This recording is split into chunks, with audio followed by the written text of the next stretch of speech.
Buenos días, ¿cómo están? ¿Cómo les ha ido? El invitado que tengo para hoy creo que vio que llegaba en un ratico más, pero yo creo que podemos ir iniciando. Ya tenemos 22 personas conectadas, yo creo que ya con eso podemos darle trámite a esto. Creo que podemos volver un poco a la dinámica que teníamos antes frente a las lecturas. Sé que esta lectura específicamente es una de las más duras que tiene el programa. Sé que es una de las más complejas que tiene el programa, pero también es como un, un lugar muy interesante de paso entre, entre el módulo del que veníamos y el módulo que, pues, con el que terminamos este curso. Y en parte es porque yo siempre les digo todos los semestres es que los traje hasta esta clase. O sea, como todo lo que hemos hecho hasta el momento es para poder traerlos hasta aquí. Sí, era para poder traerlos hasta esta lectura. Porque no sé si notaron, y es que creo que es la lectura que más citas hace de la mayoría de las lecturas que ya habían hecho, de temas de Austin, de temas de Harvard, temas de, o sea, como que recopila todos los pasos que hemos dado y empieza a construir sobre eso. Y nos deja frente a muchas preguntas de cómo se aplica el derecho, cómo se aplica el derecho hoy, eh, cómo entendemos pues, esa misma transnacionalidad que nos invita al derecho. Y, y pues para mí me genera muchas más preguntas que respuestas, es la verdad, pero creo que eso es parte de lo que vamos a hablar hoy. El invitado que traigo es para que podamos discutir el derecho desde otras perspectivas, que es como uno de los colegas con el que me parece más interesante a mí discutir muchos temas, pero quisiera que empezáramos entonces con las preguntas. Y es, ¿qué pregunta responde el texto? ¿Quién se anima?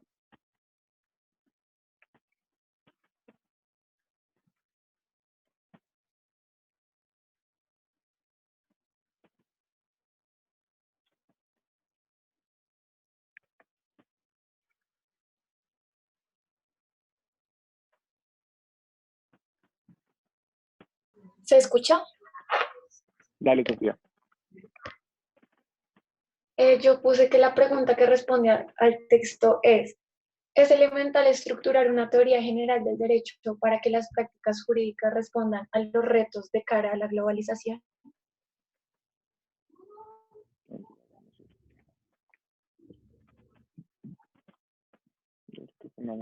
¿Me repites? ¿Es elemental estructurar una teoría general del derecho para que las prácticas jurídicas respondan a los retos de cara a la globalización?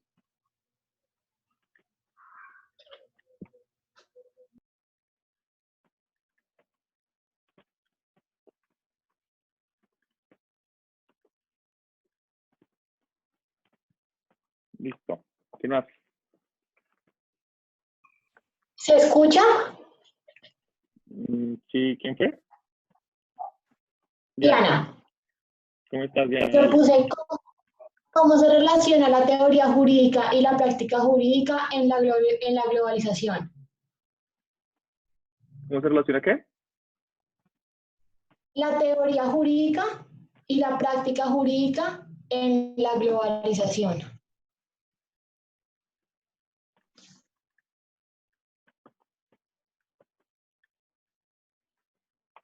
Listo.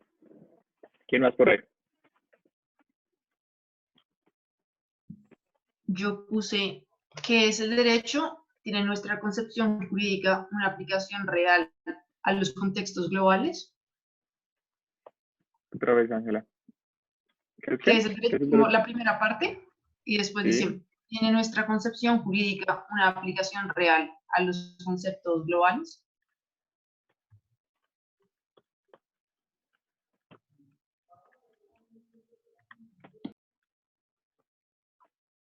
Listo.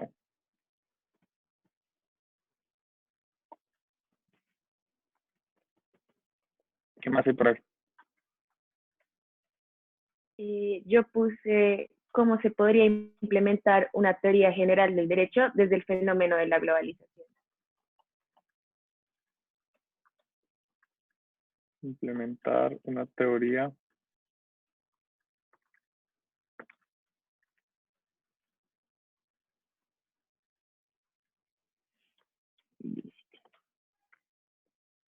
creo que por regla general esto acompasa como todo el rollo. Hay un reto particular de estar teniendo esta discusión hoy, y es el siguiente, y es que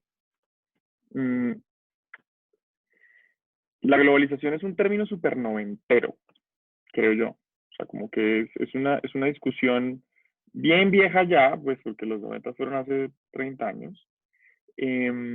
Pero, pero digo que se empezó a dar alrededor de la discusión de cómo se manejaba Internet y cómo Internet influía en la vida social y cómo estaba cambiando ciertas cosas.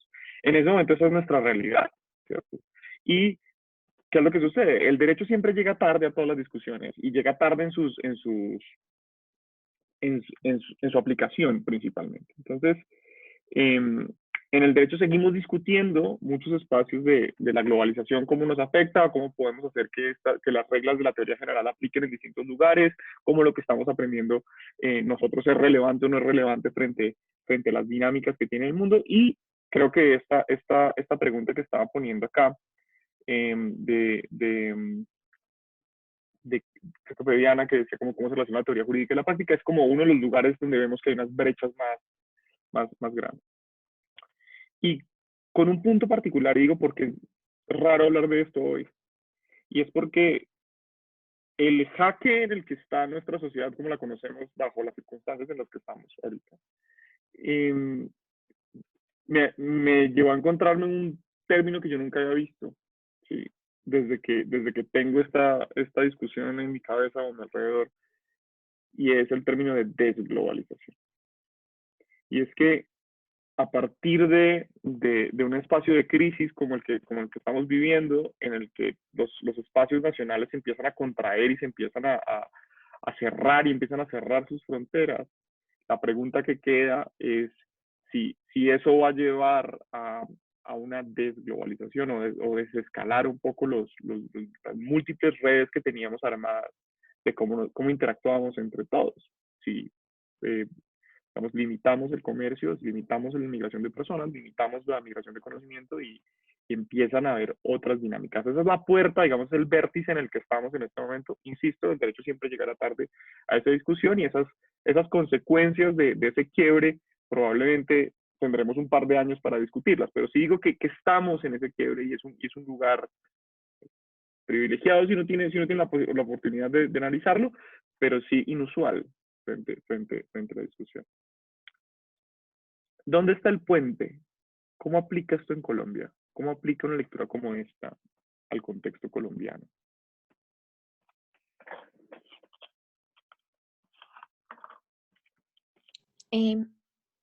Hola, yo considero que, pues digamos, yo lo planteo un poco en mi texto y creo, y es, digamos, una de las perspectivas que aborda como tal la lectura, es con respecto un poco a los indígenas, ¿sí? A las jurisdicciones indígenas, ¿sí? Y parte la base uno de entender que nunca vamos, o sea, que hasta el momento, por más, digamos, un poco relacionado con lo que vimos también para la clase pasada, nunca vamos a realmente como permitir que sus, digamos, teorías jurídicas alternativas tengan un papel preponderante, ¿sí? Como nunca vamos a permitir que su forma de organización o su forma, digamos, de ver el derecho de autorregularse pueda, digamos, impregnar nuestro ordenamiento jurídico para, digamos, que sí, de verdad, se entienda, digamos, como una globalización en Colombia, así como que todas las comunidades se abarquen, sino que por el contrario, las relegamos y dijimos, ok, ustedes pueden tener su jurisdicción indígena, pero allá, ¿sabes? ¿Sí me va a entender? Yo creo un poco eso. Creo que el subtexto de lo que estás diciendo, o para complementarlo, es una cosa, y es que pues el fenómeno de globalidad se da solo de arriba hacia abajo. ¿Sí? Y es diciendo, o sea, ¿cuáles son los espacios hegemónicos que se pueden señalar en espacios de poder, poder económico, poder político y demás. Y esos son los lugares que tienden a permear el resto de los espacios, ¿sí? Cuando hablamos de jurisdicciones especiales como las que tenemos dentro de nuestro territorio, de nuestro país, usualmente estamos hablando de fragmentos de población que no son el espacio hegemónico, que no son el lugar que detenta el poder económico, el poder político, o ese top of mind de las mayorías. Entonces, esas jurisdicciones especiales que mencionas, ¿sí? No tienen la misma, llamémoslo, vocación de llegar a lo global, solo porque el fenómeno de globalización es muy claro cómo se da desde arriba hacia abajo únicamente. Esta clase, digamos, no, hagamos otra intervención y sigo contando, sigo echando cuenta. ¿Cómo aplicas esto en Colombia? Juan Diego. Yo, digamos, en el análisis que hice de la lectura me centré mucho en el tema de la ley POP, me llamó bastante la atención. Y yo dije que pues, como esta mezcla que hay entre los cultos, los juristas cultos y el pueblo, por decirlo así, en Colombia, perfectamente en la acción de tutela.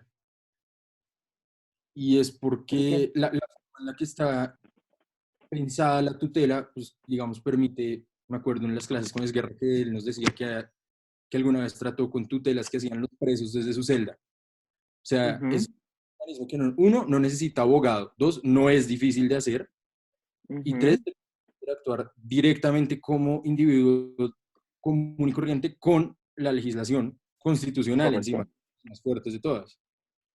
Entonces esto aquí está haciendo esta pared entre los, pues está, aquí se erosiona la pared entre el jurista importante y su teoría, doctrina y sus leyes, y la persona que no sabe de leyes, pero que tiene acceso y se encuentra uno a uno con la ley sin un intermediario, que en este caso sería un abogado.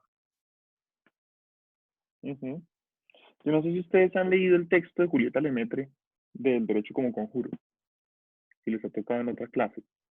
Sí. Y tiene a mí me gusta vincular esos dos porque con ese concepto llamémoslo, de la teoría del derecho pop, frente al derecho como conjuro de Julieta Lemaitre, creo que está súper relacionado, porque Lemaitre lo que dice en su texto es diciendo que las personas tienen una expectativa frente al derecho y que en los múltiples espacios en los que se utiliza el derecho en un país como el nuestro, que es unos espacios, digámoslo, por decir algo, más letrados que otros, los abogados saben el derecho, cuál es el alcance que tienen, lo utilizan de una cierta manera, como una herramienta que se utiliza de cierta manera, pero hay otros espacios que puede que no tengan el mismo conocimiento, pero que tienen una expectativa sobre el derecho, qué es lo que les puede dar. ¿Sí? Entonces, el derecho pop se ha logrado muchas cosas, como que la gente diga, yo tengo derecho a, o cuáles son mis derechos. Sí, digamos que eso lo aplaudimos desde el derecho, diciendo como las personas son conscientes que se les pueden garantizar unas cosas. Y eso lo que demuestra es que tienen una expectativa sobre el derecho, que el derecho les puede dar un algo. ¿Sí? Y que dice Yolanda Lemaitre, lo que termina haciendo es que pues eso nos define en cuanto a qué es lo que podemos hacer con el derecho también. Vuelvo entonces a la brecha que hay entre la práctica del derecho y la teoría del derecho. Y es que esta lectura, como otras de las que hemos hecho, que son pues, muy críticas, muestra que así mucha gente tenga una expectativa sobre el derecho que puede darles o que puede hacer el derecho. En la práctica, muchas veces también nos quedamos cortos. El derecho no puede cumplir, no puede suplir esa expectativa y se rompe esa promesa.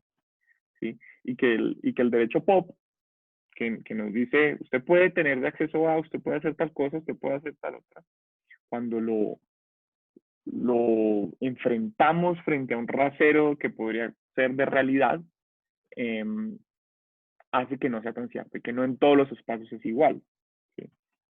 Para poner cualquier ejemplo, es en los espacios, tengo tengo un amigo que trabaja con temas de tierras, y él dice que básicamente hay espacios de este país que son como nunca jamás de Peter Pan, básicamente, como lugares que no existen para nadie, que no funcionan del todo como el Estado, y son espacios que igual están dentro de nuestro territorio, y que las personas que viven en esos espacios, cuando intentan relacionarse con el derecho, pues del derecho no obtienen nada.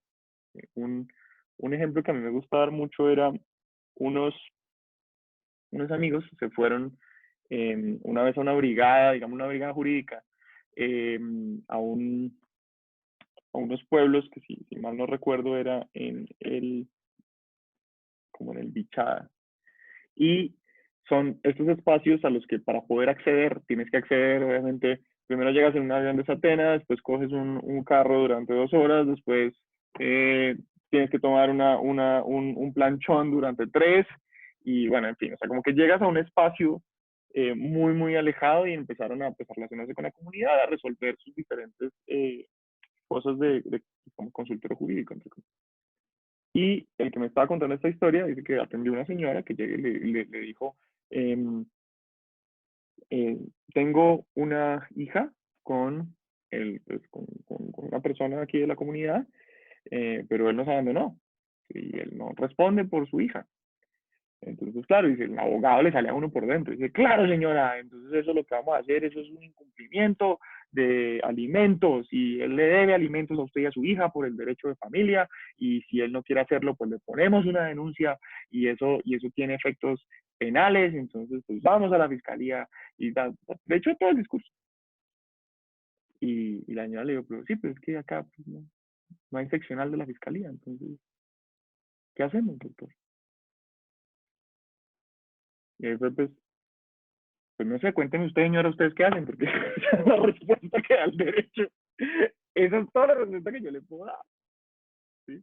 Pero en un espacio en el que ni siquiera tenemos acceso a las estructuras de Estado y de poder que conocemos, pues cuéntenme usted, señora, como qué podríamos hacer.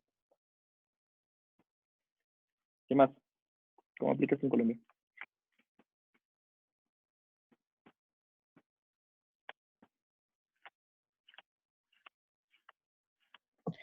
Pues yo también pienso que el texto hace como una crítica a las formas en las que se dicta el derecho en las universidades, como que en cierto modo la práctica y la teoría se ve muy alejada a la hora de ya aplicar los conceptos, pues que a uno le enseñan, o toda la teoría, pues como tal lo dice mi pregunta, que a la hora de ya ponerle un caso o ya cuestionamientos de la vida real o problemáticas de la vida real, se queda como corta esa forma de educación que se implanta normalmente en las universidades. Entonces yo también creo que eso aplica mucho en Colombia, porque pues para nadie es un secreto que realmente donde se aprende es en la experiencia del día a día, más allá de las universidades.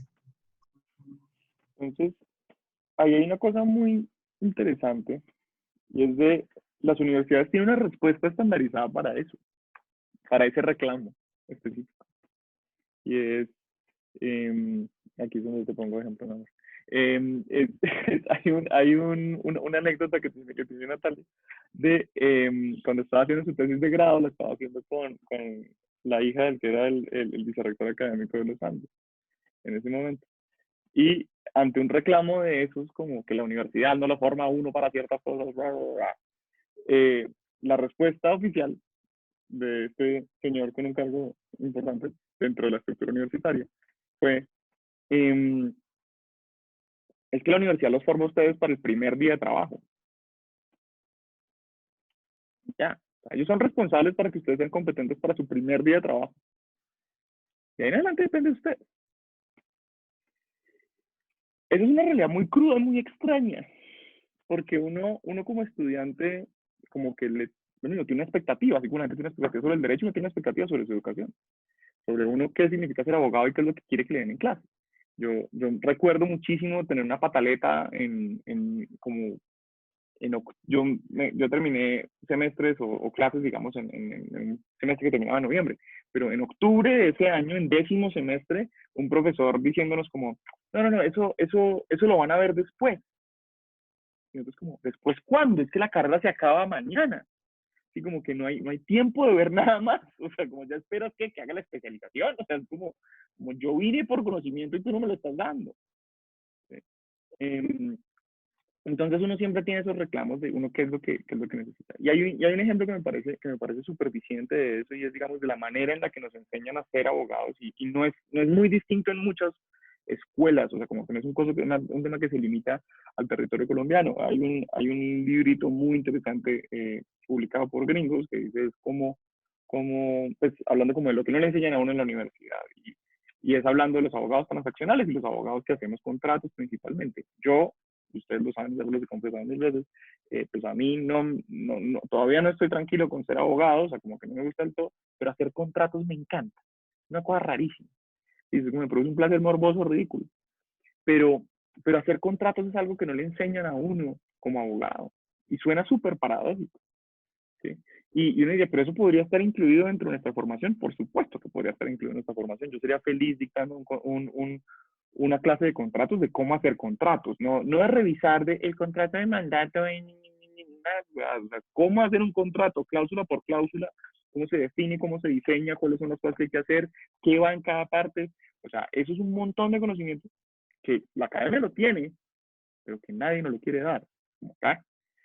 Y en este libro relatan una cosa que es muy, muy interesante. Dice, piensen dos personas, y esto, digo, me pasó a mí, tal cual. Dos personas que se gradúan el mismo día de la universidad y los dos entran al mismo tiempo a una firma de abogados. Y al A y al B, o sea, al A le dicen, haga una demanda, ¿sí? En la que estas son las características este es el caso que tenemos, esto es lo que nuestro cliente está pidiendo, redacte los argumentos. Y esa persona lo puede hacer de forma competente, súper tranquila, sí o sí. Y al B, que era yo, le dicen, revise este contrato. Y uno dice, ¿qué significa eso? O sea, te reviso la ortografía. Es como, ¿qué hago? ¿Sí? Y el cómo revisar un contrato, que es una cosa que uno diría es absolutamente claro y debería ser absolutamente competente en términos jurídicos, cualquier abogado que se haya graduado en una universidad que tenga tarjeta profesional, y en ningún momento de nuestra formación nos enseñan a pensar así. Hay dos respuestas para eso. Uno, es porque la manera en la que están planteadas la educación jurídica principalmente es para, para ser interlocutores frente a un juez, para poder o ser el juez que define o ser la persona que le solicita a un juez algo. Casi toda la educación está enfocada en ese sentido. Y que muchos de los profesores de ustedes, la gran mayoría de sus profesores, son ese abogado, son el que está siendo un interlocutor con un juez o es un juez o fue un juez.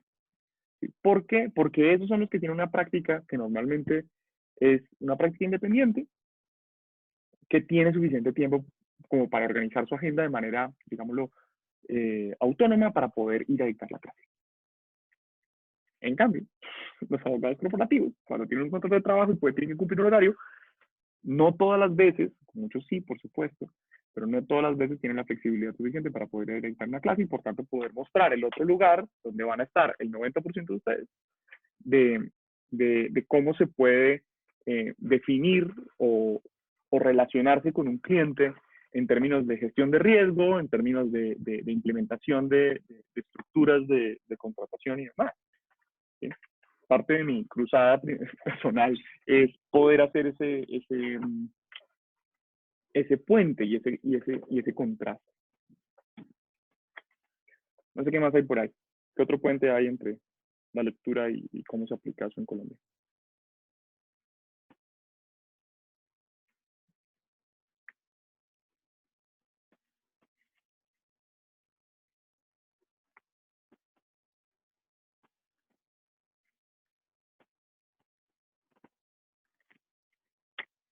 ¿No? ¿Ahí? ¿Nada?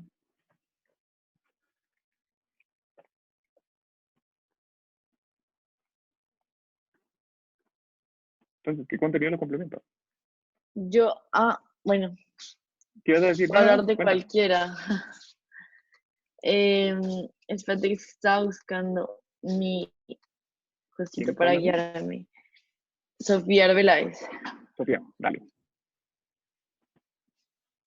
Yo en Colombia hablé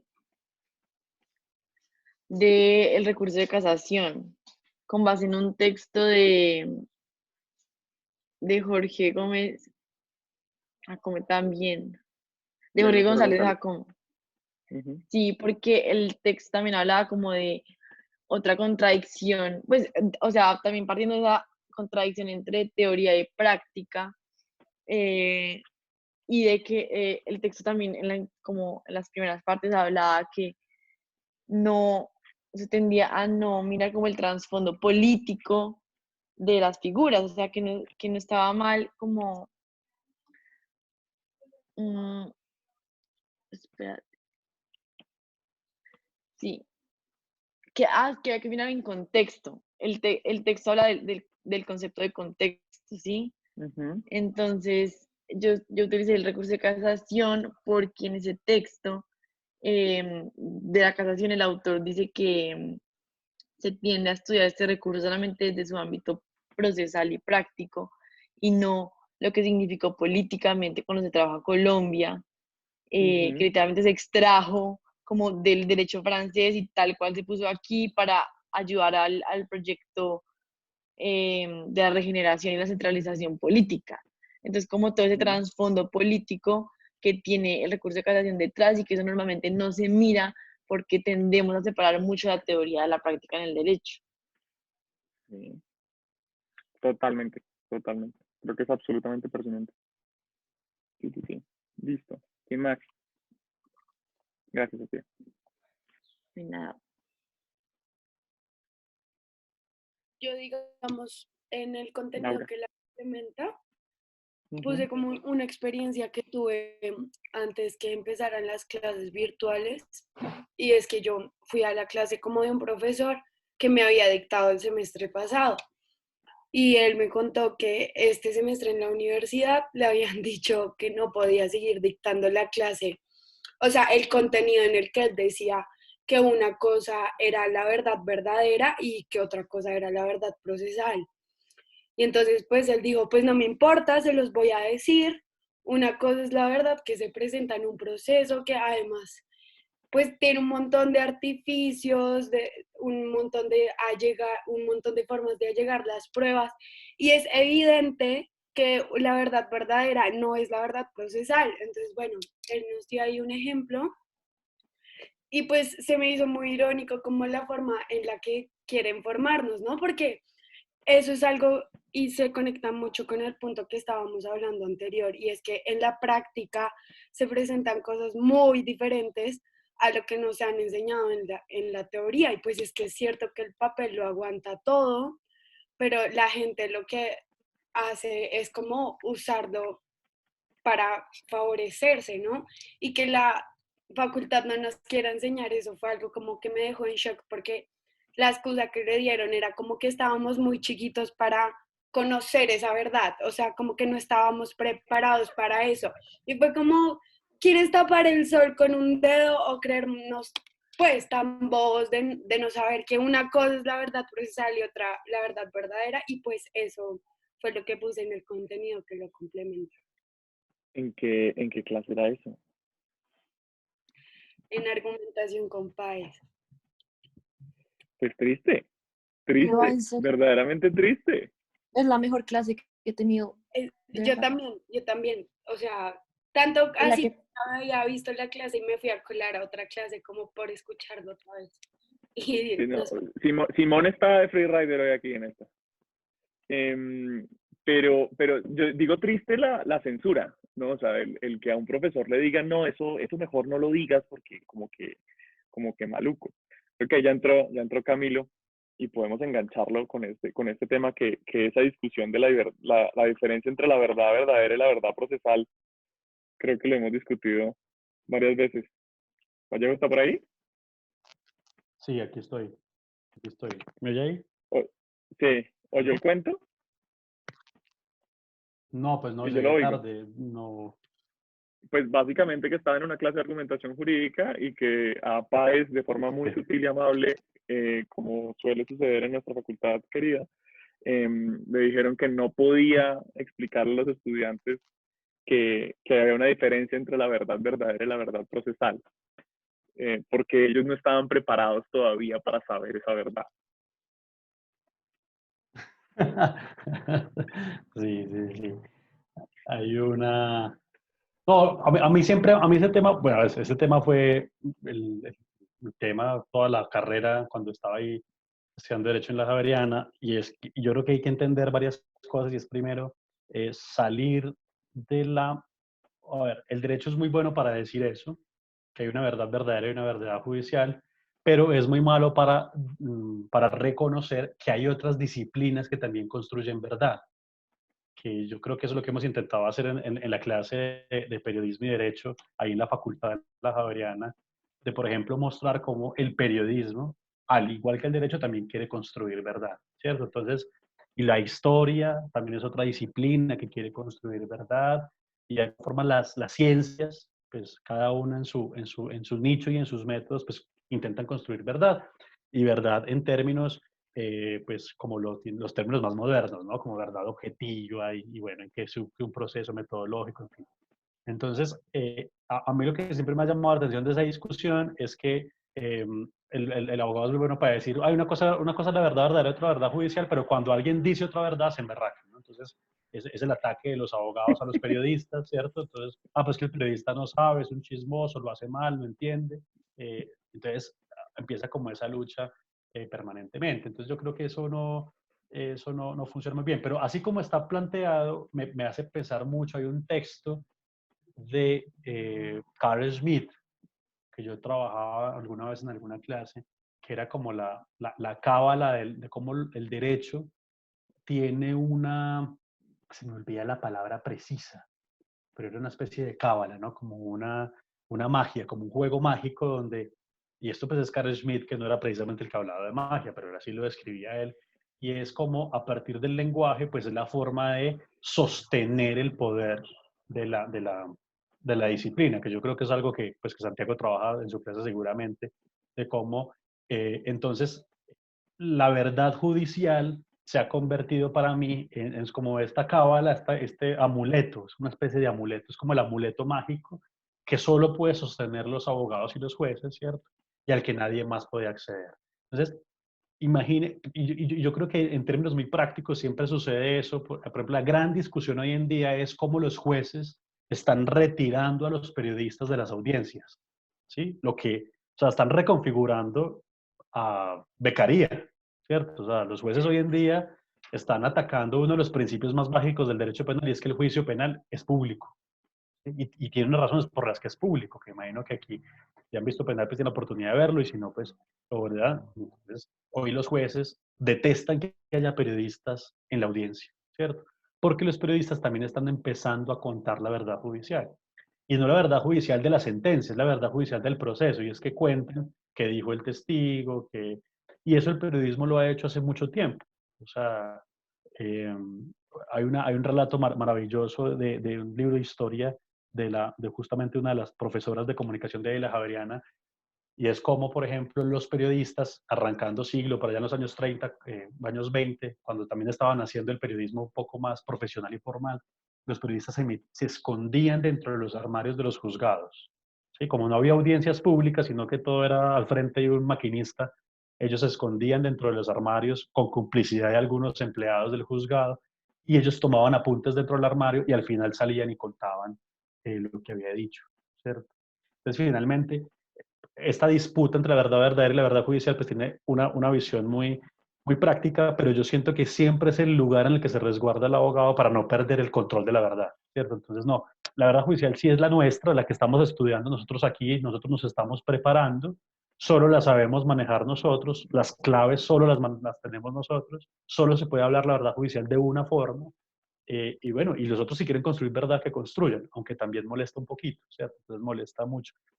Y entonces eso creo que siempre está como a la base de del derecho como jerarquía, como lugar de poder, el poder decir que hay una verdad que solo manejamos nosotros. Como ya perdimos la verdad en general, porque hay otras disciplinas que están, la verdad judicial sí es la nuestra, ¿cierto?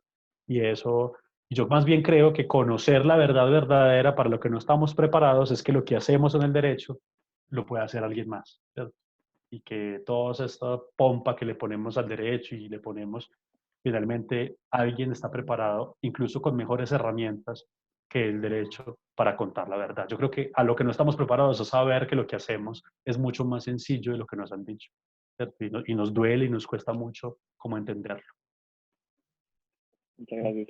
Ahí les presento, entonces Camilo Vallejo, colega, estudiamos juntos en la universidad además, pero Camilo, además de abogado, es periodista y trabaja ahorita en la Corporación Cívica de Caldas en Manizales, y digamos que con su maestría en periodismo tiene una visión, digamos, no externa del derecho, pero sí complementaria desde otra disciplina.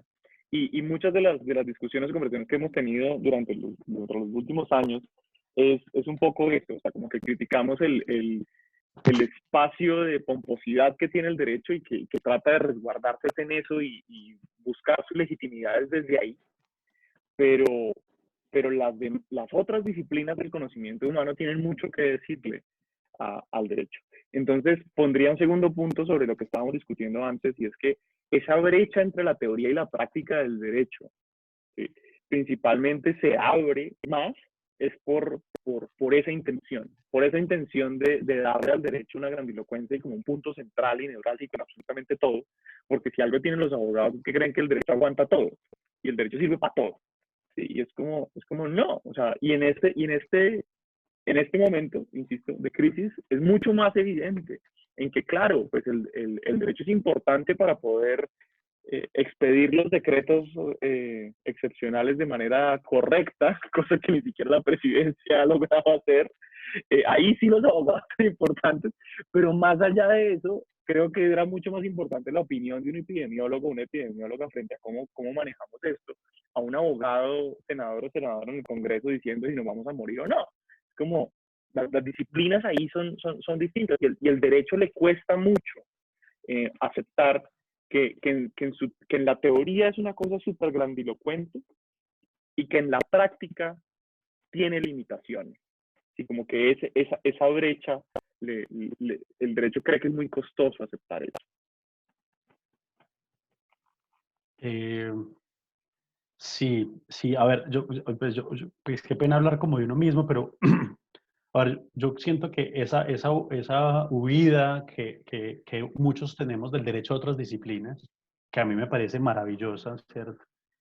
Siempre debería hacerse como con la lógica de saber que el derecho, es decir, el derecho ocupa un lugar en la sociedad y en las democracias, ¿cierto? Y siempre es mejor tener un derecho, siempre es más democrático un derecho que se deja complementar de otras disciplinas. Yo creo que cada vez vamos mejorando más, cada vez yo creo que los estudiantes que están aquí son más abiertos a eso. Quizás la generación de Santiago y la mía era un poco más cerrado, ¿cierto? Hemos encontrado, pero aún así todavía tenemos como ciertos temores y ciertas, pues, digo, tenemos las facultades de derecho, ¿no? Como ciertos temores de abrir mucho la puerta, quizás porque perdemos el lugar jerárquico que tenemos en la democracia, pero siempre es mejor. Hay un caso que a mí siempre me gusta poner, que lo viví cuando hice mi tesis de pregrado, que era una tesis de pregrado justamente sobre la verdad, y entonces ponía a comparar como el juego entre el derecho y el periodismo. Entonces fíjense que estaba viendo cómo producía verdad el derecho en los procesos de justicia y paz. En ese entonces hablábamos de justicia y paz, la desmovilización de los paramilitares, cómo el derecho construía verdad, cómo se generaban las pruebas, cómo relataba los hechos la sentencia, porque finalmente la verdad en la sentencia son este capítulo de hechos que enumeramos, ¿no? Y cómo el periodismo también estaba intentando reconstruir los hechos de esa violencia. Y me acuerdo mucho que era el caso de Mampuján, que era el desplazamiento masivo de Mampuján. Y lo que pasaba en ese momento era que una víctima, que era una mujer víctima, estaba relatando y relata, hace su relato, el fiscal le está preguntando, entonces la víctima dice que la violaron parte de su agresión fue una violación, y la violaron, y ella dice, a mí me violaron, digamos, la gran consideración que ella hacía era porque había sido de noche, ¿sí? Había sido de noche en un lugar oscuro donde nadie más estaba, ¿cierto? Entonces, cuando sale la sentencia, en los hechos, la sentencia quitó que era de noche, ¿sí? Y tiene todo el sentido porque para el derecho construye verdad para, para pues, generar una sanción, una activación de la norma, ¿no? Entonces, finalmente, para activar la norma, en ese caso, una norma penal, es indiferente si le violaron de día o de noche, ¿sí? Aunque era un relato muy importante para la víctima, ¿cierto? Incluso la víctima cuando ve ese relato, pues se siente un poco chocada porque dice, me cortaron mi testimonio porque no dice que es de noche, ¿cierto? El derecho contante. Mientras que el periodismo, para el periodista, que fuera de noche fue lo más importante, porque para poder retratar una buena crónica, digamos en este caso del conflicto, una buena noticia, pues el hecho de que fuera de noche tenía unas implicaciones, pues lo que está buscando el periodismo, ¿no? De llamar la atención, de activar emociones, pero finalmente de informar, que la gente quede bien informada, y es decir, a esta víctima la violaron de noche, ¿cierto? Entonces, claro, como tienen finalidades distintas, narran la verdad de manera distinta.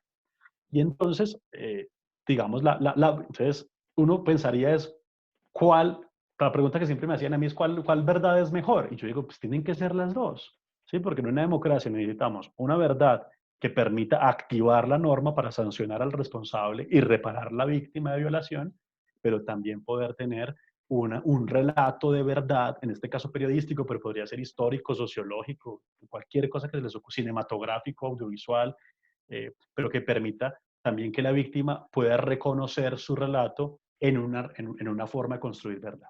Entonces, todo esto iba, pues además de seguir con la idea de cómo se construye la verdad y no, en que a veces yo siento que la teoría del derecho lo que está buscando todo el tiempo es empezar, es una teoría sobre de qué es capaz el derecho de hacer, ¿cierto? Entonces, ¿qué es capaz? O sea, como qué es lo que puede, qué es lo que logra, qué es lo que cabe, qué es lo que no, qué es lo que, ¿cierto? Porque es una cosa todopoderosa, somos el lenguaje del Estado moderno, entonces nosotros somos los sacerdotes, y como lo decía un profe que teníamos de estas claves del Dios llamado Estado moderno, pero a veces creo que nos ha faltado es más teoría de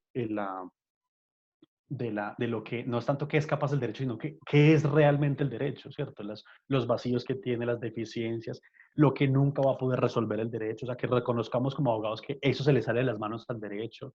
Entonces, los que son más marxistas dirán, no, el derecho puede hablar de lo que sea menos del capital. Los que son más posmodernos dirán, no, el derecho puede poner en tela de juicio lo que sea menos el Estado no lo puede poner en tela de juicio. Pero yo siento que nos ha faltado, porque cuando llegamos a las cosas prácticas, como la que vengo hablando, ¿cierto? Cuando ya nos enfrentamos a una pandemia, nos enfrentamos a un conflicto armado, a las víctimas, a los muertos por la pandemia, entonces tenemos abogados muy bien preparados para lo que siente que es capaz, pero muy poco preparados para reconocer las deficiencias. Y en esas deficiencias levantar la mano y decirle a otra disciplina, hey, venga, ayúdeme, venga, los jueces de justicia y paz diciendo, venga, periodista, ayúdeme, porque yo no sé, ni sé hacerlo, ni tengo por qué hacerlo a lo mejor. Yo creo que sí, yo creo que el derecho podría darse unas licencias de relatar la verdad mejor, pero bueno, pero digamos que asumir que no tengo por qué hacerlo, entonces levantar la mano y decir, venga, yo lo puedo hacer, venga, no soy capaz de resolver esta epidemia a punta de decretos, o sea, el estado de excepción, que es como una gran figura del Estado y del derecho, se nos está quedando chiquito, entonces levantemos la mano y no fuimos capaces. Esto no se va a solucionar a punta de estado de excepción, ¿cierto? Porque no, esto se nos salió de las manos. O sea, nunca habíamos tenido un estado de excepción tan grande y finalmente nos dimos cuenta que el estado de excepción funciona como el estado, deficiente. O sea, no tiene cómo resolver. Ni siquiera el estado de excepción logra resolver. Sí, pues yo le digo que cabe de risa es porque pues yo soy un convencido que el estado moderno en su normalidad ya está en excepción. Ya está en excepción, de acuerdo. Sí, ya tiene lugares de excepción y hay médicos que no le importa y hay muertos que no le importa en una normalidad. Entonces, cuando saca el estado de excepción, lo que hace es que se hace más evidente que siempre ha sido así, ¿cierto? Entonces el estado de excepción, o sea, finalmente los médicos en Bogotá importan mucho, pero los de Leticia no importan tanto porque se hacen excepciones. Y eso se hace excepción en la normalidad. Pero entonces, pero yo siento que el gran valor del derecho en este momento, que yo creo que es un valor, y además lo que ustedes dicen, vamos a sentarnos a hacer grandes decretos, puta, es el momento de brillar, ¿cierto? No solo los médicos, yo ponía en Twitter, venga, pucha, los abogados también están haciendo héroes, o sea, esos abogados de la presidencia deberían estar, pucha, deberíamos estar todos parados en la puerta haciendo barra en la Secretaría Jurídica de la Presidencia, ¿cierto? Venga, es el momento de Hicieron brillar. la Secretaría Jurídica, porque no se podía. Exacto. Pero también poder decir, también como abogados, o sea, en una lectura jurídica poder decir, esto nos quedó grande. El derecho aquí no es capaz, vengan epidemiólogos, vengan médicos, vengan economistas y nos ayudan a resolver esto porque es que no vamos a poder, a punta de echar norma no vamos a poder, ¿cierto? Entonces eso creo que es una lectura jurídica interesante. Ahí yo quiero que pasemos a hablar, digamos, de la pregunta de la semana que yo le tengo al salón y de pronto podemos escucharlos un poco hablando de eso y son dos y pueden resolver cualquiera de los dos que quieran y es de cuál será la frontera de la ley. Están preguntando entre hasta dónde puede llegar el derecho, ¿no? Que esa es una forma de verlo. Pero la otra que me parece muy interesante es si hay espacios sin ley, si hay espacios a los que el derecho no ha llegado. Está trabando. Pensé que era yo, gracias. No. Pero yo paro esto sí, no, acá. lo hemos cortado. Ya, no, estaba diciendo que aquí qué me estaba pasando. Sí, estoy desconectado esta vuelta. ¿Qué onda? Ya. ¿Ya me oyen bien? ¿De corrido? No, ahí se escucha. No, o sea, tanto. Todavía se escucha mal. Carajo. Ya, ahí sí se escucha bien. ya. Listo, ya. O sea, cuando me quejo sí, pero cuando hago preguntas serias no. Ya, genial. Sí, el insulto sí queda perfecto. Ese sí va derecho y sin censura. Lo que estaba diciendo es que la pregunta de la semana que tenemos para esta semana es de cuál es la frontera de la ley, ¿no? O sea, como hasta dónde puede llegar el derecho. Pero hay una que me parece aún más interesante, es de si hay espacios sin ley, o sea, si hay espacios a los que el derecho no ha llegado. Y ¿cuál sería la respuesta del derecho frente a eso? No sé si, o sea, ustedes cómo respondieron esa pregunta dentro de sus trabajos, para que empecemos la discusión. Yo respondí a ambas preguntas. Dice, la frontera de la ley son los espacios donde hay relación entre seres humanos, donde se puede hablar de sociedad. En caso de que no exista este elemento, es imposible que haya imperio de la ley. Puede que en la práctica jurídica de un contexto determinado existan legislaciones alternativas que combaten a la hegemonía o prácticas jurídicas que pasan inadvertidas y se entienden como periféricas y ajenas al derecho establecido democráticamente. Ello no quiere decir que exista un espacio sin ley, sino que la ley no es la hegemónica. Sin embargo, sí existen zonas geográficas donde hay una imposibilidad presencial del ser humano y por ende no hay una regulación normativa. Ahí me cuestiono un montón sobre la siguiente cosa, y es que en esos territorios sí hay presencia de personas, lo que no hay presencia es de ley. Y lo otro es de que esa definición en este momento nos cuestiona un montón, es porque la interacción social como la conocemos está en tela de juicio precisamente en estos momentos. Y la pregunta es si esa interacción social está en tela de juicio, si la aplicación misma de la ley está en tela de juicio. Pues eso fue lo que yo me pregunté inicialmente. Yo dije, ¿será que? Porque yo me puse a pensar como, digamos, en sectores inclusive de Colombia que hablamos ahorita, que se puede, o sea, que es súper difícil llegar como bichada y que realmente no hay un imperio de la ley como nosotros lo conocemos, pero también me puse a pensar, cada sociedad como que fija una normativa específica para que para que pueda organizarse un poco. Entonces siento que eso puede ser denominado ley. Por eso ahí dije como tal vez no sea la ley hegemónica y la ley como que nos guía a la totalidad de nosotros, como, porque pues sería como un ente abstracto en ese tipo de lugares. Pero yo creo que, pues no sé, la verdad puede que exista una sociedad sin normas, pero yo le entiendo la ley no como la ley hegemónica, sino como una normatividad que organiza a la sociedad y que fija unos criterios básicos. Ok, vale. Gracias. No sé si alguien más tiene su respuesta a esas preguntas.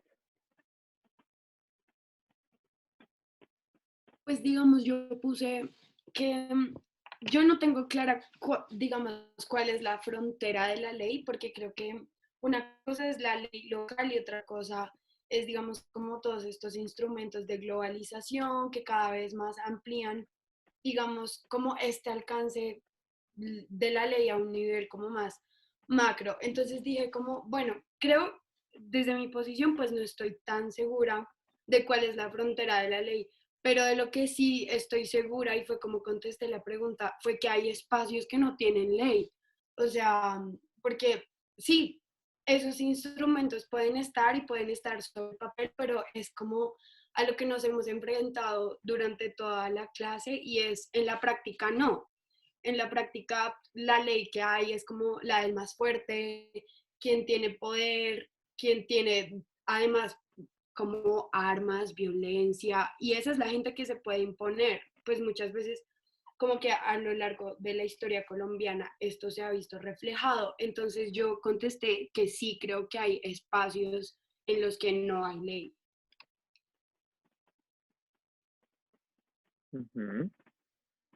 Listo.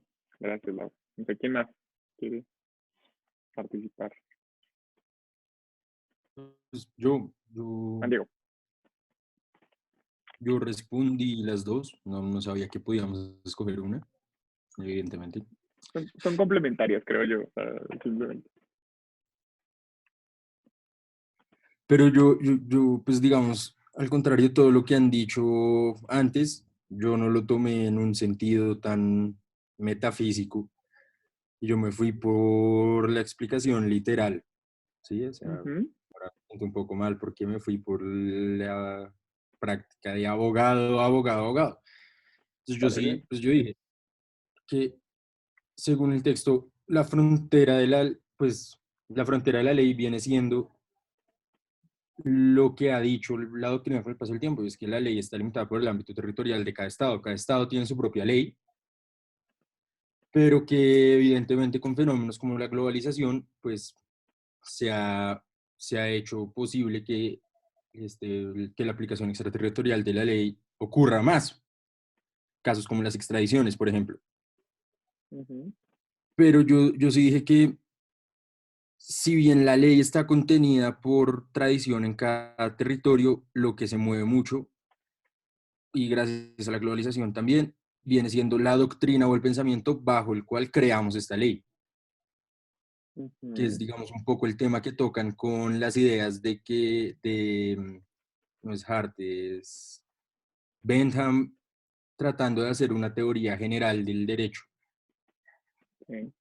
Y entonces sí, yo me fui por la idea de que la ley se queda en cada territorio, pero la forma en la que producimos ley está globalizada y es así, salta de territorio a territorio, porque pues evidentemente pues, todo el mundo trata de seguir a un académico que está en ese momento de moda, ya sea Hart, Dworkin, Bentham, Austin. Y la otra dije que el único espacio sin ley podría ser aquel espacio en el que no hay humanos, porque la creación de la ley es inherente a la convivencia entre seres humanos.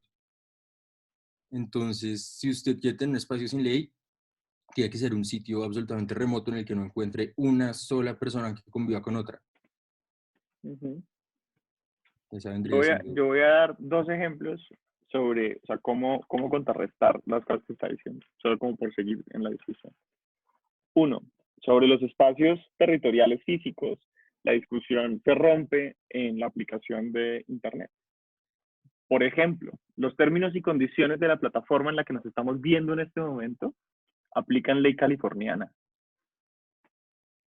Entonces no importa si todos estamos en Bogotá y Camilo está en Manizales, si algo llegara a fallar, el derecho aplicable es el derecho de responsabilidad del Estado de California en Estados Unidos. ¿Sí? Entonces, en principio para el derecho estábamos armados desde un lugar, digamos que aferrados al espacio físico y y la aplicación de espacios virtuales nos ha generado unas nuevas formas de entender cuál es el alcance de la ley. Y un segundo lugar del derecho solo existe en los lugares donde hay gente.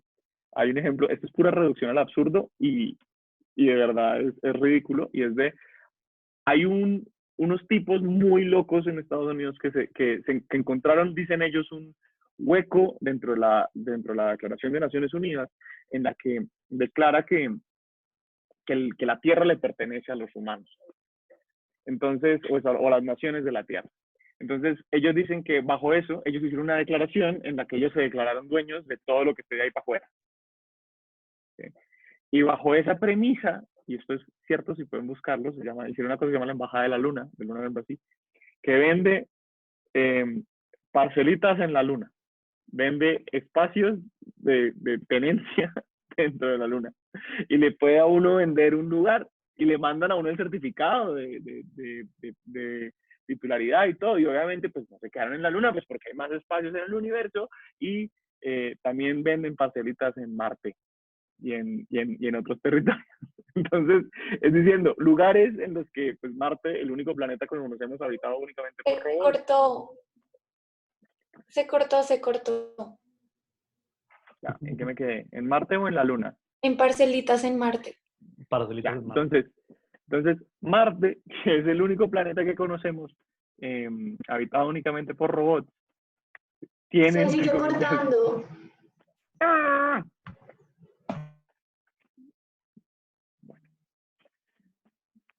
¿Ya? ¿Puedo echar mi chiste de los robots? Sí. Entonces, Marte, el único planeta que conocemos habitado únicamente por robots. No, ya no se escucha. O sea, bueno, sí, en parcelitas en Marte. Sí. Parcelitas en Marte. Maldita sea. Internet es lo peor. Perdón.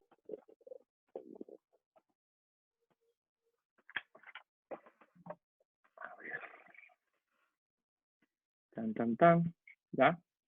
¿Más estable la conexión? Sí, ya está mejor. Listo. Entonces, en lo que iba es que Marte, el único planeta que conocemos habitado únicamente por robots, tiene igual una legislación que le aplica. Entonces, va más allá. O sea, claro, obviamente es una proyección por parte de los humanos diciendo que eso aplica de una u otra forma, pero hay unas reglas que igual se están. Así sea incluso las mismas declaraciones por parte de diferentes países que tienen posibilidad de poner algo en el espacio, de que esos espacios únicamente se van a utilizar para la exploración de ciencia y no para espacios militares. Entonces, lo mismo, nos pone en tela de juicio el de si es necesaria una interacción humana para que haya una ley aplicable a los ojos del derecho. No sé, Camilo, ¿usted cómo respondería a esas preguntas? Pero una punta entonces. Ah, no, hágale, Juan Diego. Pero entonces, yo sigo diciendo que es cuando hay interacción humana, porque usted puede regular Marte, pero no creo que el rover 1 se vaya a pelear con el rover 2 para ir a buscar a un juez que le resuelva el problema entre los dos. Por supuesto. Entonces, realmente, la ley viene siendo un espejismo que tenemos nosotros para sentirnos tranquilos de que podemos regularlo todo. Pero si no hay interacción humana, ¿para qué le sirve la ley? De acuerdo. No, sí, es una ficción, es un relato en el que nos hemos puesto de acuerdo. En eso coincidimos. Es un relato entre humanos en el que nos hemos puesto de acuerdo que tiene unos efectos. Sí. No, pues a ver, a mí una pregunta sí, yo de una lo que pienso es es que obviamente cuando uno habla de la ley en esos términos, pues está hablando de un tipo de ley, es decir, de un tipo de derecho, ¿no? Entonces, obviamente sí, a mí lo primero que me dicen es, pues hay lugares donde el derecho no está, ¿no? Yo creo que no, yo siempre que derecho siempre hay, porque siempre de alguna forma, ya alguien lo había dicho, y es que siempre hay una forma de distribución y de asignación del poder en cualquier comunidad, y esa distribución y asignación del poder de alguna forma va a empezar a marcar unos parámetros normativos, ¿cierto?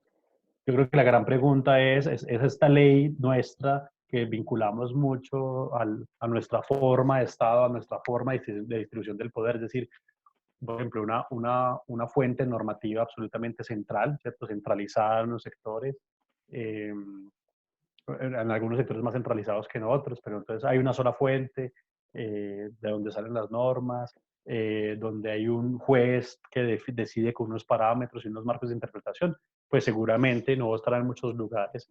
Y yo creo que esa es la disputa que hay que empezar a tener con esa pregunta, y es, pues a ver, no es que no haya derecho. Cuando uno dice que no hay derecho es porque está partiendo del derecho propio para comparar, ¿cierto? Entonces ahí es donde dices, no, pues ese es un derecho primitivo, ¿cierto? Si uno sabe que es primitivo es porque está comparando con un derecho que realmente es el propio, ¿cierto? Eso pues es una mirada muy colonial, ¿cierto? Así como miraba Europa, África, bueno, como lo ve todavía, como nos ven muchas potencias, los países latinoamericanos. Entonces hay un Estado primitivo y hay una cosa, ¿cierto? Entonces esa comparación pues suerte, digamos que para arrancar yo creo que en esa pregunta siempre hay que incluir eso, y es, yo creo que nosotros como abogados uno de los grandes retos es saber reconocer que siempre en cualquier territorio, en cualquier sociedad hay una capacidad de distribuir poder, y a partir de distribuir poder de generar procesos normativos específicos, ¿cierto? Y yo no creo que eso sea solo extraterritorial, sino que yo creo que dentro de lo que nosotros reconocemos como fronteras suceden esas cosas. O sea, por entender, por ejemplo, que en el Bronx había una distribución del poder y una promoción normativa, ¿cierto? Que no era la nuestra ni era la del Congreso de la República que quedaba a 3 cuadras la que funcionaba, no. Era una distribución normativa específica. Yo he estado muy obsesionado estos días con esa noticia en México de los narcotraficantes distribuyendo mercados. Pero entonces, como el Chapo Guzmán distribuye mercados en México, como el Estado, ¿cierto? Entonces, es más, una de las cosas que estaban comparando, que estaba leyendo yo en el País de España, que sacaron la nota sobre eso.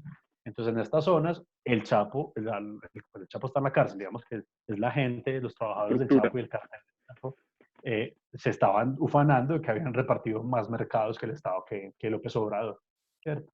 Entonces, si uno no se da cuenta que en una situación como esa hay una distribución del poder específica y hay unas implicaciones normativas específicas donde está el narco definiendo, ¿cierto? Entonces yo creo que funciona. Eso para un país como Colombia y para los colombianos no debe ser extraño cuando hemos sido criados con la idea de que obviamente las FARC distribuían poder y asignaban normas en unos territorios, lo mismo los grupos paramilitares, ¿cierto? Entonces, para nosotros no va a ser escandaloso hacerlo. Entonces, esa pregunta yo creo que debería empezar a funcionar es qué tanto el derecho nuestro es capaz de interlocutar con esos derechos externos a donde creemos que el derecho no ha llegado, ¿cierto? Y empezar.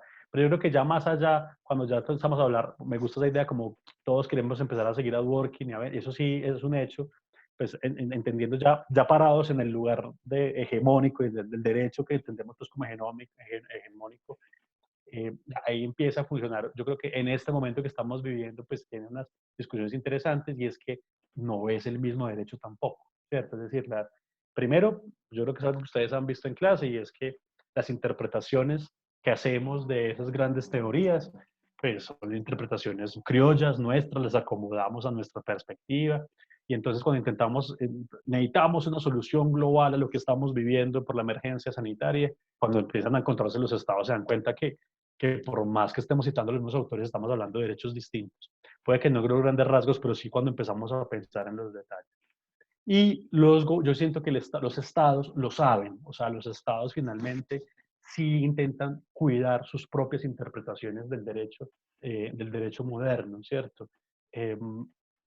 Pues hablando pues del derecho hegemónico y tradicional.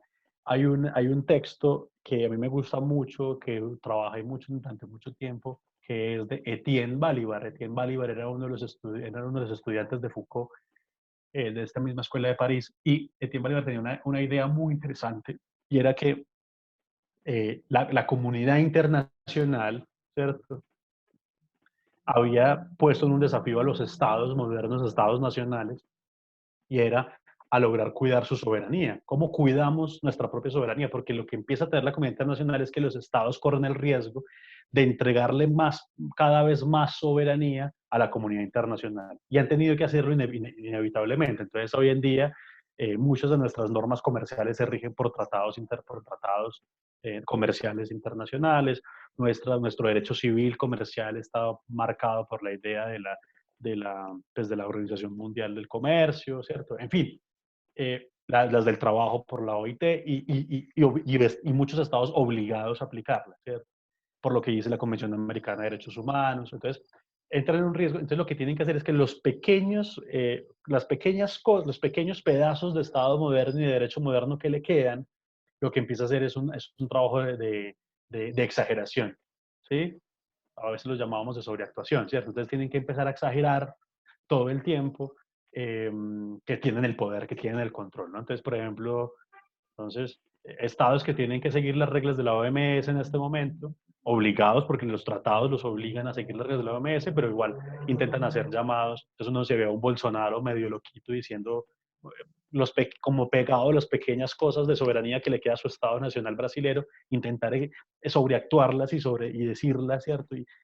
¿cierto? Incluso de pronto, pues hasta el mismo López Obrador tiene unas salidas muy, muy chistosas de cómo intenta mantener es decir, no le quiero entregar todo mi futuro y toda mi soberanía a lo que me diga la OMS, ¿cierto? A lo que me diga la comunidad internacional, sino que yo me reservo para mí ciertas cosas. Y entonces eso yo creo que es lo que empieza, es como un juego de tensión, de se relaja y se tensiona. Y yo creo que vamos a vivir durante todo este tema global ese relajamiento y tensión donde los estados tienen que tener apertura para resolver cosas, pero tensionar la cuerda para cerrar fronteras y en algunos fragmentos de derecho moderno que les quedan, hacer su propia interpretación y hacer la suya, ¿cierto? Si es que queremos que quede algo del Estado-Nación que queremos, ¿cierto? Entonces, si todavía me queda un pedazo para poder controlar la economía, me sobreactúo y lo hago. Si todavía me queda un pedazo para poder controlar el sistema de salud, me sobreactúo y lo hago, ¿cierto? Y aferrarse a eso. Lo que pasa es que generalmente los estados lo venían haciendo con el sector defensa, con los militares, ¿cierto? Entonces sobreactuaban era con las armas y los ejércitos y los tanques y los aviones. O sea, no es sino ver a Putin pues sacando aviones cada 8 días, ¿cierto? Una forma de sobreactuar y decirle, venga, yo sigo siendo legítimo y sigo teniendo poder. Lo que pasa es que en esta situación pues nos dimos cuenta que eso es como una sobreactuación ridícula. O sea, de hecho que pues, en este momento los militares, hasta ahora, a menos que de verdad se vuelva un caos esto, pues hasta ahora no nos sirven de mucho para solucionar el problema, para contener algunas cosas. Entonces nos hemos tenido que empezar a sobreactuar en otras cosas. Entonces uno ve, pues no sé si vieron el tuit de la senadora Cabal, absolutamente sobreactuada diciendo que éramos unos exagerados, que esto no tenía por qué ser así, que había que reactivar la economía. Pues la sobreactuación es ella, ¿cierto? Ella tiene que sobreactuar para decir que el Estado todavía tiene cierto control sobre su economía, ¿cierto? Y darle el mensaje a los empresarios de que no se preocupe que aquí hay un presidente tomando decisiones, ¿cierto? Y eso, pues, y yo no quiero ponerme de parte, yo creo que es una crítica que es independiente del partidismo, ¿no? Yo creo que esto con Petro, creo que para mí hubiera sido peor, o sea, porque es una persona a la que le gusta sobreactuar mucho más, ¿cierto? Entonces estaría haciendo cosas más locas, ¿cierto? Como lo está haciendo Bolsonaro, como lo está haciendo López Obrador, bueno, el mismo Trump. Lo que pasa es que ya pensar en términos de frontera extralegarte con Estados Unidos a mí se me complica más. Creo que es más fácil con los países del sur. Entonces eso creo que vamos a estar viendo eso. Entonces vamos a tener un derecho muy coordinado globalmente, ¿sí? En unos sectores, para unas cosas, pero cuando pongan tela de juicio, cuando yo ya sienta que voy a entregar todo, los presidentes cierran fronteras y dicen, aquí mando yo. Yo creo que una forma muy clásica en la que lo vamos a ver es cómo se va a reactivar las aerolíneas, ¿cierto? Los vuelos nacionales e internacionales, porque vamos a empezar a ver cuáles países están más sobreactuados que otros, ¿cierto? Entonces, los que no van a dejar entrar a nadie por los aeropuertos, entonces empiezan a sobreactuar. Y con la migración, ya ven Estados Unidos como lo está haciendo, ¿cierto? Entonces, porque ahí son muy claros, como hay la idea de fronteras tan clara, pues es muy fácil de ver. Sí, no, ahí yo estaba pensando es que en esas actuaciones, o sea, como si el texto se llamaba como, pues el texto es el prólogo del de Twining, que es globalización del derecho. Entonces, yo diciendo como que el término globalización es súper noventero y que en este momento, yo además a Camilo fue el que le comenté primero, fue la primera vez que esta semana vi la palabra desglobalización. ¿Sí? Y como ese término, mi miedo es que lo vamos a empezar a ver más a menudo. ¿Sí? Y lo vamos a empezar a discutir más. Y puede ser por ese ámbito de la sobreactuación de los espacios soberanos que se va a empezar a dar. Pero yo sí creo que va a haber una contracción de la hipercomunicación. Así que uno de los espacios débiles que, pues digamos que nos dio muchas ventajas, por supuesto, nos dio comercio, que nosotros podamos, pues, ¿cómo se llama?, exportar aguacates hard y al mismo tiempo comer comida importada con queso parmesano italiano sin ningún problema. O sea, como que son cosas de la normalidad nuestra en este momento, que cualquier producto del mundo puede llegar a nuestra casa enviado desde una bodega de Amazon por FedEx a nuestra casa si quisiéramos, si tenemos el poder adquisitivo para hacerlo. Y si esa interconexión de comunicación, de poder, de conocimiento, de información, bla, bla, bla, bla, bla, va a seguir igual después de la crisis, o si esos espacios de excepcionalidad del poder van a empezar a cerrar esas mismas cosas. Y lo digo en parte porque no en vano que toda esta crisis haya sido, digamos, haya iniciado desde un espacio totalitario como China, y que su respuesta haya sido una respuesta propia de un régimen totalitario, de cómo las personas dejaban de circular, cómo tenían que bancarse a ciertos protocolos, a ciertas medidas de seguridad, sanidad, de que tienen que tomar la temperatura en cada esquina, y de si te toman la temperatura y sales positivo, a todas las personas que están a tu alrededor les llega un mensaje de texto por parte del gobierno diciendo que has tenido contacto con una persona. Como unos espacios que para nosotros son absolutamente orwellianos, de control del gran hermano, pero que, digamos, por usar una palabra, no sé si era correcta, y por eso lo estoy diciendo en borrador, es legitimó la posibilidad del poder totalitario de poder controlar una epidemia. A mí lo que me preocupa es que los espacios, sea del sur, o del sur global, o desde otro lugar de poder, se les antoje el poder tener ese lugar totalitario igual y poder controlar sus ciudadanos hasta lo más micro. Y que una cosa es la excepcionalidad de quédense en casa pues porque todos estamos bien, pues porque podemos contagiar a otros y poner en peligro a las personas. Hasta ahí yo creo que estamos todos de acuerdo. La pregunta es si otros espacios de limitación de libertad pueden, digamos, tener más efectos en el tiempo. ¿Sí? Y uno de los espacios como cortar las comunicaciones comerciales, las comunicaciones de información y demás, no sé. No sé cómo la ves. No, sí, yo siento que va a pasar. Lo que pasa es que yo he intentado montar en mi cabeza como un gráfico, que aquí lo tenía pintado incluso porque lo pinté ayer, y es como, a ver, pues yo les voy a mostrar así muy rápidamente. Compartir pantalla, compartir pantalla análoga. Lo que pasa es que lo había pintado ayer, entonces, lo que pasa es que yo en un eje, ¿cierto? En un eje yo tengo lo que se está diciendo, que tanto quiere un gobierno sobreactuar su soberanía. Yo creo que esa es una preocupación de los gobernantes de no perder el poder, de recordarle a sus gobernados que ellos tienen el control, ¿cierto? Sí. Pero en el otro eje, ¿cierto? En el que va así horizontal, yo había pintado, era en el momento de reacomodarse esto, irse reacomodando, no para volver a la normalidad, yo sí convencido pues, que vamos a volver a una realidad pues, bien distinta. ¿Qué tanta apertura va a haber hacia afuera? ¿Qué tanto cierre va a haber hacia afuera? Entonces, me refiero, apertura es, vamos a permitir relaciones comerciales, vamos a permitir, ¿cierto? Y en los diferentes ejes, pues vamos a ver diferentes cosas. Por ejemplo, yo creo que puede pasar que un país diga, no, hagámoslo relajado, ¿cierto? Que vuelvan las aerolíneas, que vuelva el comercio. Creo que aquí más o menos tenemos controlada la epidemia, podemos volver a reactivar, listo, lo que sea, pero eso no resuelve que, entonces la sobreactuación va a ser seguramente en métodos de control, ¿cierto? Entonces no va a ser como en actos económicos ¿cierto? Sino que va a ser en cuántos militares hay en la calle, cuántos, que eso, paréntesis, me hace acordar que una denuncia que hizo un congresista apenas se reactivó, era que hacía el ejército comprando 4 tanquetas de no sé cuántos millones y los médicos sin nada. Pues uno sí sabe para qué están comprando 4 tanquetas en una situación como esta, porque el Estado sí está pronosticando lo que puede llegar a pasar, ¿cierto? Entonces, uno puede tener un país como Colombia relajado, volvamos a empezar de a poco, como parece que está haciendo, ¿cierto? Lo que pasa es que no sabemos hacia afuera cuánto comercio internacional vamos a permitir, cuánta migración vamos a permitir, cuánto vamos a permitir, pero podemos permitirlo y van así seguir muy sobreactuados, ¿cierto? Ahora, un país que decida cerrarse y decir, no, nosotros no vamos a cuidarnos más, vamos a cerrar fronteras, ¿cierto?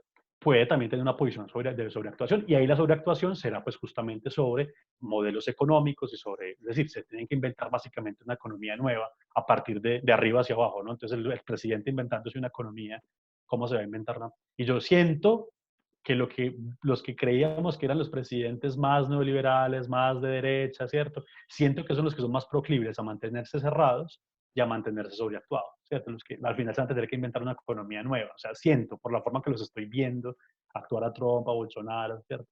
Y bueno, digamos, yo siento a Colombia que va a ser, yo creo que Colombia va a ir hacia la apertura sobreactuada, ¿cierto? ¿Qué es lo que sabemos hacer? Sacar militares, controlar gente, ¿cierto? Ahora, cada país va a tener la posibilidad de hacerlo a su modo, ¿cierto? Yo creo que con Santiago hablábamos que, pues, que uno de los fiascos que tuvieron los filósofos estos pop fue a creer que en Colombia, en Latinoamérica, vamos a poder controlar a punta de celulares. No, no hay cómo, no hay conexión a internet, no tenemos los equipos, el Estado no tiene plata para eso, ¿cierto? Entonces, no, aquí no va a pasar como este gran modelo coreano que con el internet, no, seguramente lo lograrán, pero de manera muy limitada. Entonces, acá, ¿cómo nos sobreactuamos y cómo controlamos? Como lo vemos, como sabemos hacer, ¿cierto? Eso es a punta de tanqueta en la calle, gente armada en la calle, porque aquí es súper fácil ver gente armada en la calle, vigilantes, policías, militares, escoltas, todo el mundo está armado en la calle. Entonces, no.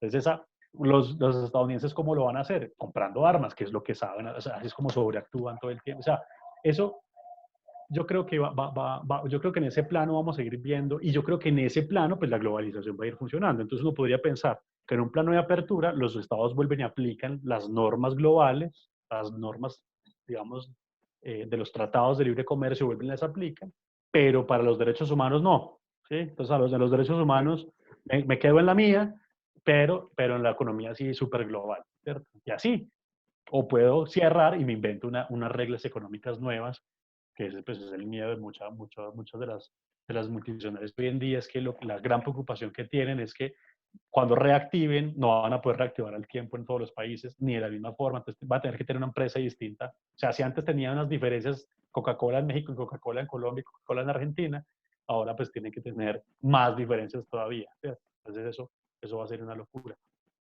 Ahora, yo siento que no hay que dejar de lado que esos pequeños comunidades que están por fuera de nuestro derecho también van a empezar a competir, ¿cierto? Ahí hay una competencia brutal. Yo tengo todos estos días, aquí hay un chat, ¿cierto? Yo quiero compartir una nota que pues los que trabajamos como en temas de conectividad, libertad de expresión, siempre lo hemos tenido en mente y estos días lo hemos recordado mucho, es este caso. Yo voy a ponerles aquí en el chat el link para que lo lean cuando quieran, ¿cierto?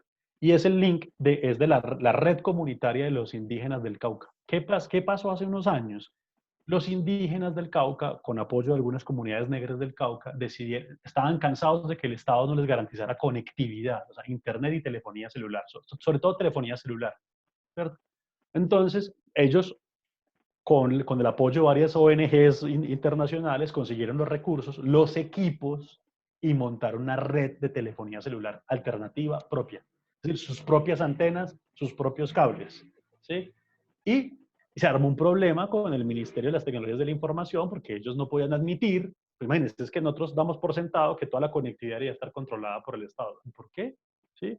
Entonces los indígenas dijeron, no, venga, no, nosotros estamos garantizando.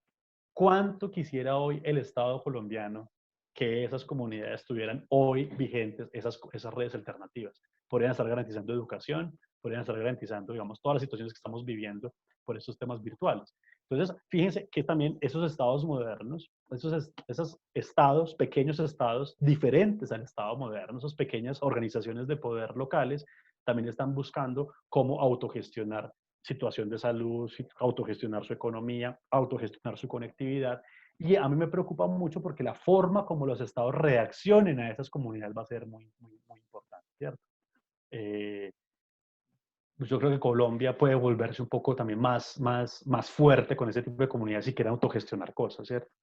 Entonces empezar a crear tapabocas propios, empezar a crear respiradores propios por fuera del INVIMA. O sea, es que el INVIMA no va a alcanzar a certificar todos los respiradores que están haciendo en las universidades, ¿cierto? Entonces la gente va a empezar a comprar y entonces, pues, pucha, ¿cómo va a ser el Estado para controlar eso? Entonces, las comunidades también van a empezar a competir como en este nuevo orden, como siempre lo han hecho, ¿cierto? Entonces, fíjense, yo quiero ver si los indígenas se van a aguantar de volver a reactivar su red alternativa. Vean ese texto, es muy bonito, además porque es un documental corto de cómo lo hicieron y cómo las comunidades son capaces de autogestionar esta conectividad a Internet. Están en esa capacidad, o sea, no son comunidades pobres, llevadas del berraco, que hay que llevarles el mercado, no, no, no. La gente tiene una capacidad muy alta de autogestionar soberanía, su propia soberanía. No sé si alguno tiene un comentario, alguna tiene un comentario o una pregunta o algo frente a lo que estamos hablando.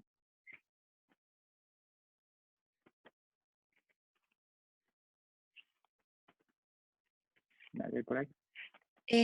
Yo sí, Mariana, dale. digamos que entiendo todo el planteamiento, digamos un poco respecto de, y de ustedes dos, como de respecto de la desglobalización, que digamos, seguramente va a tener lugar después de que pase toda esta crisis, que eso será mucho tiempo. Pero digamos, también puedo, no sé si de pronto pueda darse pensar que ocurra el fenómeno contrario, ¿no? Entonces uno empieza a ver cómo, no sé, cómo de pronto en ciertos sitios han hablado de implantar chips en las personas y todo para mayor acceso a las cosas, y que sería algo generalizado y no algo exclusivo, digamos, de un país, ¿sí? Si me va a entender, como que de pronto esa posibilidad también está latente después de todo lo que está pasando, ¿no? Pienso yo.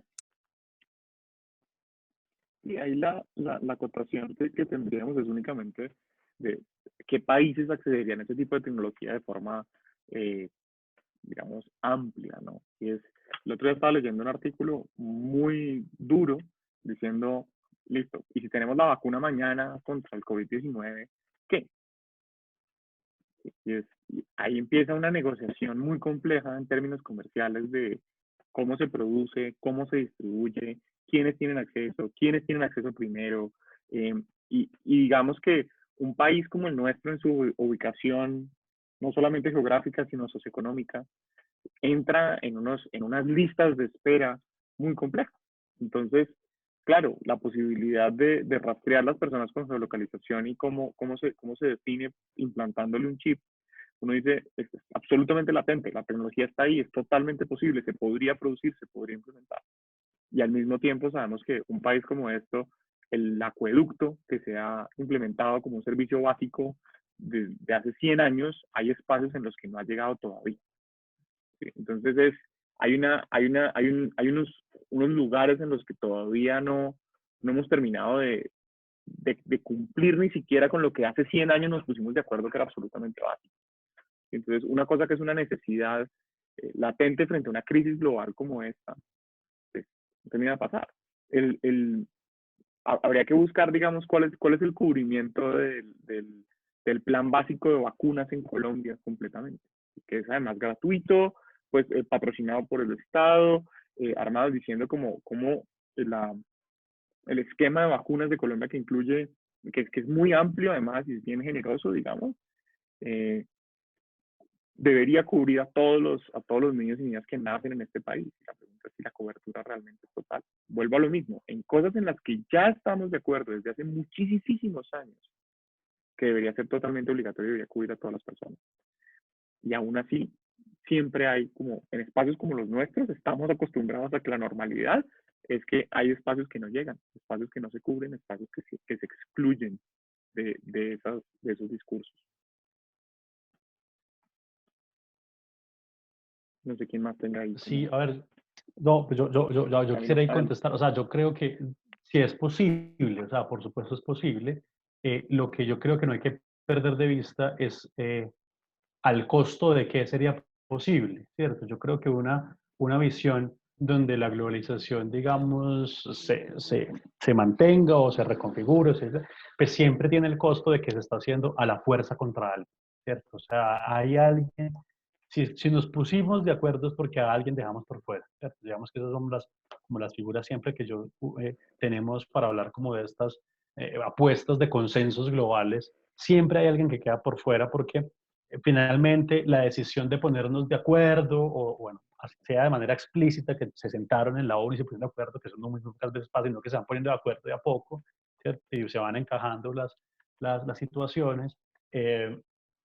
Creo que empieza a pasar, o sea, eso surge porque se toman decisiones políticas y éticas muy precisas, ¿cierto? Entonces, por ejemplo, la más clara en este momento es que si escogemos la vida o la economía, ¿cierto? Entonces, pues es que la decisión de reabrir es una decisión ética, política, ¿cierto? Muy clara, y ahí es donde es muy difícil ponernos de acuerdo, ¿cierto? Ahí yo creo que en esas discusiones, pues solo o sea, ver la discusión entre Claudia López y Iván Duque, pues es que todos sabemos que de fondo hay una disputa ideológica, no hay que decir que no, lo es, hay una disputa política, electoral, que ella quiere ser presidenta, o sea, lo podemos poner en muchos niveles, pero es una disputa, casi como la vemos aquí, podemos empezarla a ver en cualquier región de Colombia, en cualquier región del mundo, digamos que incluso a nivel global. Entonces, si logra triunfar, digamos, una posición, pues sin duda estamos eligiendo una posición sobre la otra. Yo, por ejemplo, el tema del control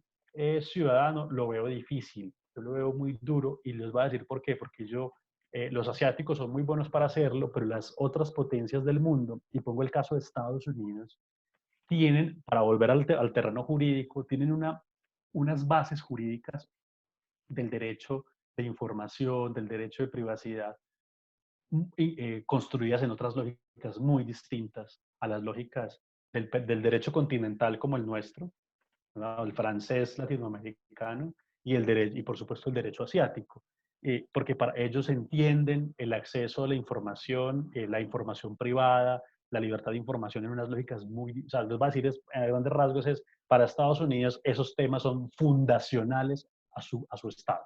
O sea, la forma como se tramita la información de la gente y se expone la información de la gente es fundacional, ¿cierto? Entonces, por eso, no es que en Estados Unidos no haya espionaje con datos, no, también lo hay, pero la forma en la que se resuelven las disputas políticas son más fuertes. O sea, recordemos, pues el caso de Cambridge Analytica, pues se resuelve parte en Estados Unidos, es porque allá es donde hay unos jueces y una legislación que parte de unos supuestos y unas interpretaciones de ese derecho individual de la información muy fuerte. Yo no sé si sea la misma, yo creo que en Colombia no, por ejemplo, para nosotros, en Colombia nuestro sistema jurídico le da muy poco valor a nuestra información privada. O sea, nuestra información privada va de un lado para el otro, vale 5, al ciudadano no le importa, a los jueces les vale 5, aquí es más importante la seguridad general, la seguridad nacional, más importante el buen nombre, la honra, eso sí, que usen todos mis datos, pero no me hagan, usen todos mis datos, pero no me hagan quedar mal. Si nos hacen quedar mal, ahí sí es fundacional al colombiano, ¿cierto? Eso sí nos interesa. Nosotros todavía tenemos derecho de injuria y calumnia, ¿cierto? Mientras que en esos países han ido desapareciendo ese tipo de delitos. Entonces, yo no veo tan claro que, pues ya como el punto, como el ejemplo que usaste del control, hay unos países que esa pelea va a ser muy difícil. Y si se logra dar, creo que va a ser a un costo político alto, un conflicto alto, a una anulación de unos sectores muy fuertes y que no va a ser pacífica, ¿cierto? No va a ser tan fácil.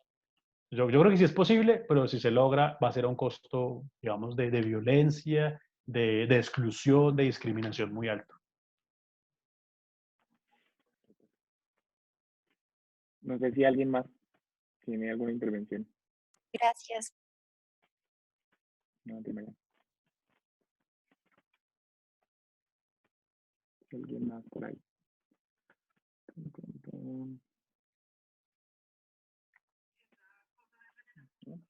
Bueno, entonces yo creo que vayamos cerrando. Yo simplemente tengo un aviso parroquial adicional que decir. Es que esta noche, obviamente, pues ya después de 2 horas de clase, no sé si quieran seguir hablando de temas similares, pero obviamente la invitación está abierta a todos. Creamos un espacio con los profesores del Departamento de Filosofía e Historia del Derecho, en el que en principio vamos a hacer un ciclo de, llamémoslo, de charlas o de discusiones que hicimos nosotros sobre temas vitales, y en este caso vamos a hacer un ciclo de 5 películas hablando sobre temas relacionados con la pandemia, y muy en código de cómo está montada esta clase, en el que yo creo que la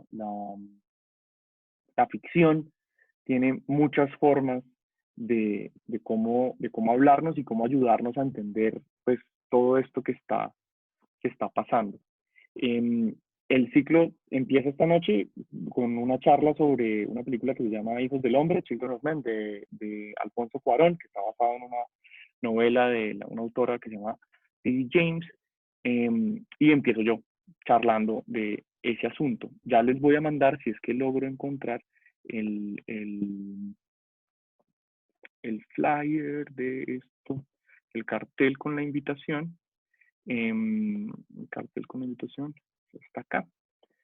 Y este es la primera charla de un ciclo que se llamará Ciclo Confinado, que son 5 películas para hablar sobre nosotros y la pandemia, en el que vamos a estar 5 jueves hablando con distintos profesores del Departamento de Filosofía e Historia del Derecho, con Cristina Hernández, con Michael Monclú, con Juan Felipe García, con Lina Chaparro. Ahí les acabo de enviar un archivito al grupo.